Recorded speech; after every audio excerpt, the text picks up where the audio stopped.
Today we are talking about things that matter to moms because, my gosh, we really need a place where we can voice our opinions.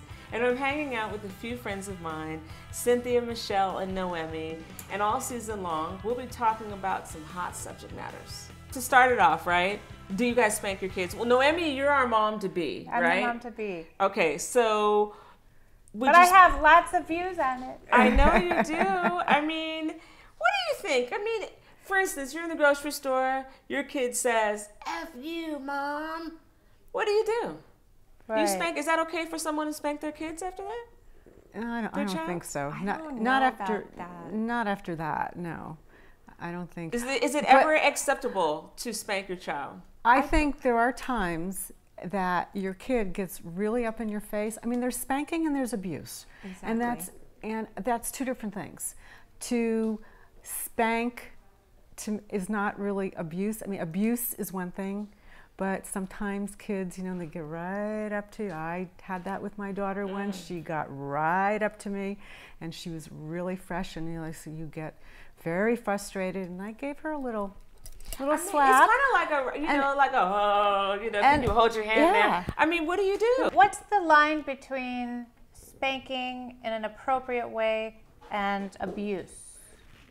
I personally think that spanking should be used sometimes. I personally don't use it all the time with my kids, but when they're really out of line, I do it in a way where it's not where I'm totally whacking them, but in a controlled manner.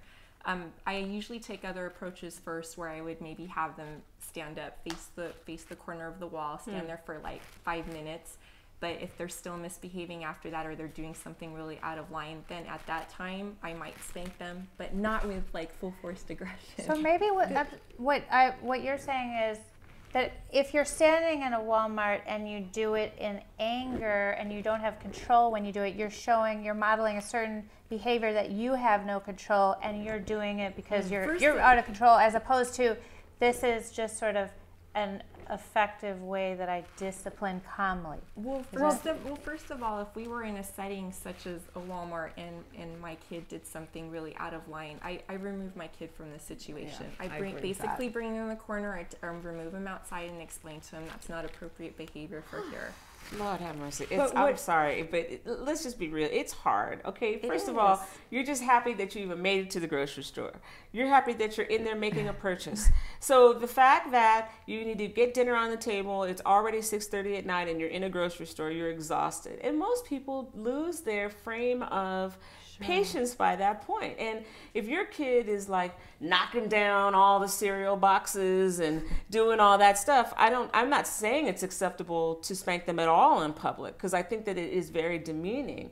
But to take them and leave, I think that is the best thing to do, but that is hard to do when you got to put dinner on the table. And actually that gives the kid more control in a weird way, because then you're like, oh, we're not going to go grocery shopping, and then they've totally decided what you're going to do. You're back to the playground. But you could just not bring them the next time, and I explain that if it's something that they like doing. But I don't have a choice. Like, I have to take him with me when I go. And my husband's always like, just take the boy, take the boy.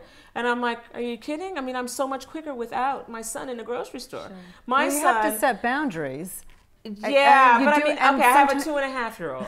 Well, so we're in the grocery cart. That's hard We're going down the aisle, and there's a pretty girl passing by. And before I know it, my son is like tapping her on the thigh. And she turns and she says, oh, you're naughty.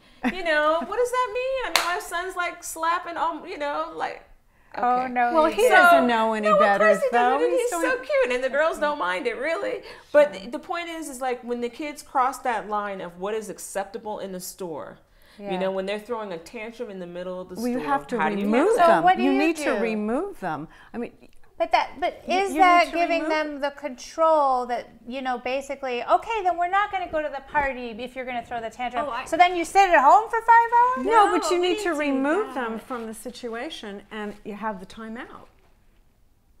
Once they've created a scene in the grocery store, this is what I've done in the past. You remove the child from the situation, and you give them a timeout. Where? I'm just bringing. So I think you can find somewhere you bring them, or somewhere quiet in the store. Like if you can go all the way to the edge of the store, the deepest corner you can find, and you chill out for for a couple of minutes, and they can't move, they can't talk to anybody. You take away any toy that you brought in the store. That's really the only way to do it, because I don't think it's acceptable either to beat your kid ever, let alone in the grocery store in the aisle.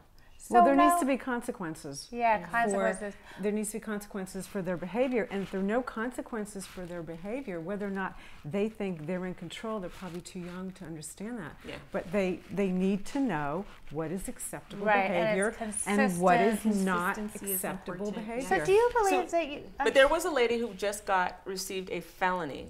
That's crazy. For spanking her child. Now, I don't know if it was really bad spanking or a light spanking. I mean, what. Did she abuse her child? I don't know. I just know that she received a felony or a big X in the state of California, if it was in California, and for spanking her kid. That's so interesting. So I teach at Laney College in Oakland, as do you, and some of my students actually brought something up. We were doing an interview, and they were joking around like, oh, you white people, you're terrified of your kids. And they did this really embarrassing imitation. And I had to completely be real.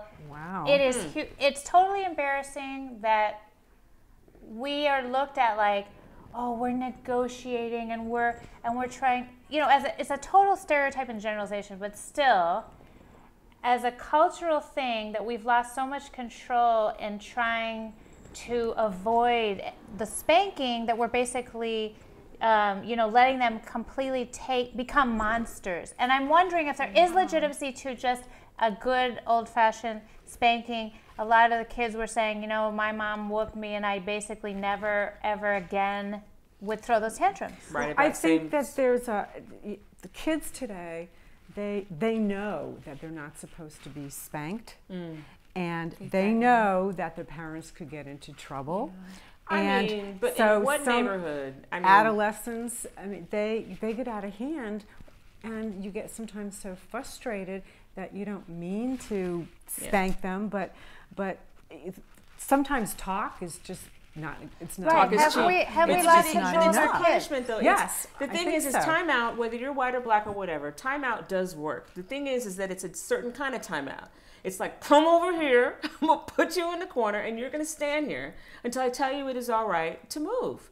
Period. It's not the, oh, Billy, I love you, I wish you wouldn't do this. That doesn't work. So, it is almost an enforced timeout, and then it's a consequence. You cannot go play. You have to sit here until I say you can move. And, it's structure, right? Not only it's that, kids want I feel structure. Like if you do a timeout where it's not something that they enjoy, I think it works very effectively. Like, for instance, I had to tweak how I did a timeout. I would have my kids sit before, whereas they were totally fine with that. But now I make them stand, and every time they try to sit, no, you have to stand and you have to face that corner. And I would do it for the duration that needed to happen. Yeah, that's what we do too, and we just have to be consistent. So, okay, on that, we got more to come, but we got to go to a commercial break. We'll be right back.